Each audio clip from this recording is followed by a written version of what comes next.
एक सेठ जी ने कथा करवाई। व्यास जी आए, सेठ जी ने अपने सभी मित्रों को निमंत्रण दिया, बोले भाई सबको कथा में आना है, हमने कथा करवाई है। अब यहाँ गर्ग जी ने कथा करवाई, उन्होंने सब अपने फैमिली मेंबर्स को, अपने मित्रों को इनवाइट किया ना, सब आए। तो जैसे कोई अगर अच्छा हमारा दोस्त आता है तो हम क्या करते हैं, उसको स्टेज पर लेकर के जाते हैं महाराज जी से मिलवाने के लिए, महाराज जी हमारा बहुत अच्छा दोस्त है ये।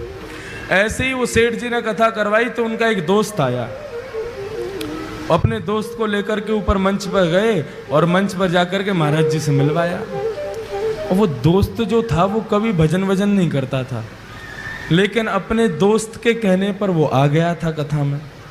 आज जैसे ही मंच पर आया, ध्यान से सुनना सभी लोग, संत जो थे वो चेहरा देख करके ही समझ जाते थे कि आदमी भजन करता है कि नहीं करता। जैसे ही वो उनके पास आया तो जो वक्ता कथा कर रहे थे उन्होंने उससे कहा, वो सब तो ठीक है महाराज, आप थोड़ा भजन किया करो, आप भजन नहीं करते हो। वो आदमी कह रहे, अरे महाराज जहर खाने का समय नहीं है, आप कह रहे हो भजन किया करो। एक सेकंड का समय नहीं मिलता मुझे फैक्ट्री से, आज बड़ी मुश्किल से 5 मिनट निकाल के आया हूं आपकी कथा में आने के लिए, बहुत समझिए आप।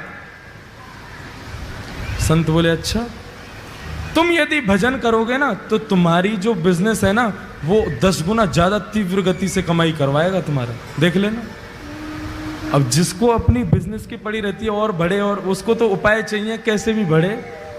अच्छा सच में? बोले हाँ, 5 मिनट बस भजन करना है तुम्हें, सब हो जाएगा काम। कहीं भी समय निकालो, 5 मिनट भजन करो। तो उसने कहा कभी भी कर सकते हैं? बोले हाँ कभी भी करो। और उस भले आदमी ने पता कौन सा समय चुना? सुबह सुबह बाथरूम में बैठ करके भगवान का भजन करता था।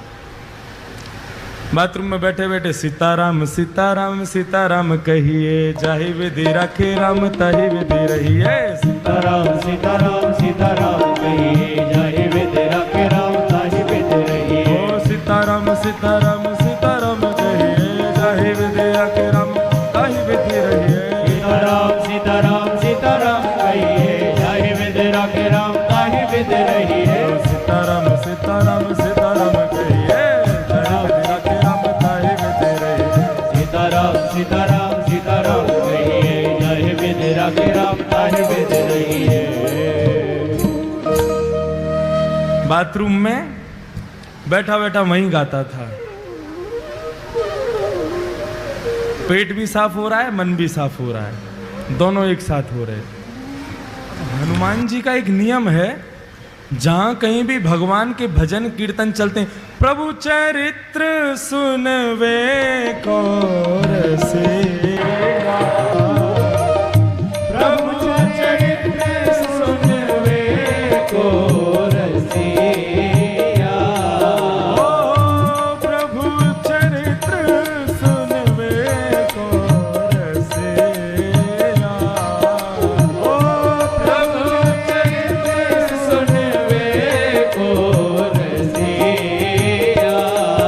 और राम लखन सीता मन बसेरा। राम लखन सीता मन बसेरा। हनुमान जी प्रभु के चरित्र को सुनने के लिए बहाने ढूंढते रहते हैं। अरे कहीं कोई कीर्तन कर रहा हो, कहीं कोई कथा कर रहा हो, मुझे वहां भेज दो, मैं वहीं रहूंगा। अब जैसे ही सुना, अरे वाह बड़ी बढ़िया कीर्तन की ध्वनि आ रही है, सीताराम सीताराम सीताराम कहिए, जाय विधि राखे राम ताहि। हे रघुनंदन श्री राम, ये जहां कहीं भी कीर्तन चल रहा है आप कृपा करके मुझे वहां प्रकट कर दीजिए। और भजन कहां चल रहा था? भजन बाथरूम में।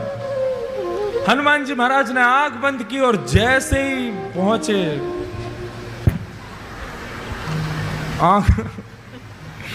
आंख खोल करके देखा, हनुमान जी महाराज का पूरा दिमाग खराब हो गया। क्या कर रहा है भाई? बोले भजन कर रहा हूं। यही जगह मिली थी तुझे भजन करने की? एक तमाचा मारा खींच करके उसको, रुक जा तेरी शिकायत करके आता हूं अभी राम जी से। कभी हनुमान जी का ऐसा दिमाग खराब हुआ, सीधे भगवान। अब इसका मतलब ये मत सोचना सुबह सुबह आप भी कहीं भी कर लो भजन, तो कोई बात नहीं है। हनुमान जी महाराज सीधे राम जी के पास पहुंचे। राम जी के दरबार में जैसे ही पहुंचे, राम जी महाराज बड़े दीनहीन सा मुख बना करके दर्द के मारे करा रहे थे, बैठे थे चुपचाप। हनुमान जी महाराज बोले, मेरे रघुनंदन श्री राम, मेरे प्यारे श्री राम, आपको मैं प्रणाम करता हूं। प्रभु आज एक आपको बड़ी बड़ी विचित्र बात मुझे बतानी है आपको। राम जी बोले, हाँ बताओ। नहीं पहले आप बताओ, आप इतने उदास क्यों हो? नहीं कुछ नहीं, ऐसा कुछ नहीं। नहीं नहीं प्रभु बताना तो पड़ेगा आपको। अरे भाई बोला ना कुछ नहीं। प्रभु आपको मेरी सौगंध, बताइए ना क्या बात है। मैं आपको दुखी नहीं देख सकता, आप एक बार बताइए तो सही क्या कष्ट है। राम जी बोले, हमारी पीठ में बहुत तेज दर्द हो रहा है। बोले क्यों? बोले स्वयं खुद ही देख लो। जैसे ही पीछे पीठ के पास गए, हनुमान जी बोले कहां देखना है? बोले हमारा अंग वस्त्र हटाओ। अंगवत जैसे ही हटाया महाराज, बानर के पंजे का निशान बना हुआ था वहां पर। हनुमान जी महाराज बोले, प्रभु किस बानर की इतनी हिम्मत हो गई, मेरे होते हुए आप पर प्रहार किया उसने? राम जी बोले, बस ऐसे ही है, कुछ लोगों को ज्यादा ही छूट मिल गई है। बोले नहीं नहीं प्रभु आपको बताना तो पड़ेगा, ये लगी कैसे आपको? राम जी बोले, हम नहीं बोलेंगे। बोले नहीं नहीं प्रभु बताना पड़ेगा। बोले हम नहीं बताएंगे। बोले आप मत बताओ, मैं एक अभी फिंगरप्रिंट चेक करवाता हूं ना। किसके फिंगरप्रिंट्स हैं इस पर? सारे बानरों को बुला लिया विश्व भर के और कहा, किसकी हिम्मत हुई मेरे राम जी को हाथ लगाने की? बानर सब कांपने लगे। बोले महाराज हमारी हिम्मत नहीं है, हम तो राम जी को दूर से ही देख के भाग जाते हैं। आप जो उनके पास रहते हो, हम मारने की सोच भी नहीं सकते। बोले ऐसे नहीं बताओगे, एक एक करके आओ और अपना हाथ रखो। जिसका हाथ यहां पर सटीक बैठ गया उसी ने मारा है। और एक एक करके सारे बानर जा रहे हैं, राम जी के उस पंजे पर हाथ लगा रहे हैं। राम जी मन ही मन प्रसन्न हो रहे हैं, कर लो सब कुछ कर लो, जो करना है कर लो। एक एक करके सारे बानर चले गए महाराज, एक का भी हाथ नहीं बैठा। हनुमान जी चरण पकड़ के बैठ गए, प्रभु बताइए ना किसने मारा? इनमें से तो कोई भी नहीं था। अच्छा बता दूं? बोले हाँ बताओ। तुमने अपना हाथ लगा के देखा क्या? हनुमान, अच्छा मैं, आपको लगता है मैं मारूंगा? नहीं मैं मार तो नहीं सकते, पूछ रहा हूं तुमने लगा के देखा? बोले नहीं, एक बार देख के आओ।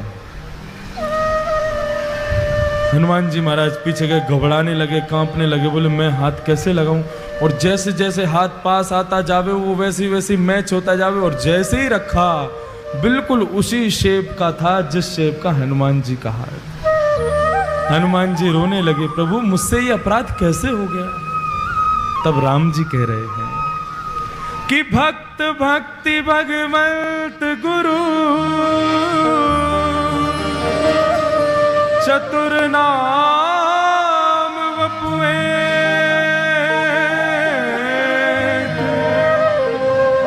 तिनके पग वंदन किए, नाशहि विघ्न अनेक। हनुमान, भक्ति, भक्त, भगवान और गुरु, जब मनुष्य मेरा भक्त बन जाता है ना, तो वो मेरा ही स्वरूप हो जाता है। उस पर आया कष्ट वो मुझे भी लगता है। तुमने मेरे एक भक्त को मारा, वो पीड़ा मेरे भक्त को कम हुई, मुझे ज्यादा हुई है, इसलिए मेरी कमर में लगा है। बंधुओं, भगवान कहते हैं जब व्यक्ति सर्वस्व मुझे अर्पित कर देता है तो उसका दुख मेरा दुख है, उसका सुख मेरा सुख है, उसका आनंद मेरा आनंद है। और वही भक्ति पथ का पहला स्वरूप है। हम जो कुछ भी करते हैं सब कुछ भगवान को अर्पित करना है। फिर दुख की घड़ी में भी वो तुम्हारे साथ है, सुख की घड़ी में भी वो तुम्हारे साथ है। ये भक्ति पथ का पहला मार्ग समझ में आ गया सब लोगों को? हम जो कोई भी पुण्य करते हैं, एक बार मुख से यदि हरि नाम भी निकलता है तो भी भगवान से कहो, प्रभु मुझे इसके बदले कुछ नहीं चाहिए, आप रखिए। भगवान की दरबार में तीन चीज हमेशा याद रखना, तुच्छ, कुछ और सब कुछ।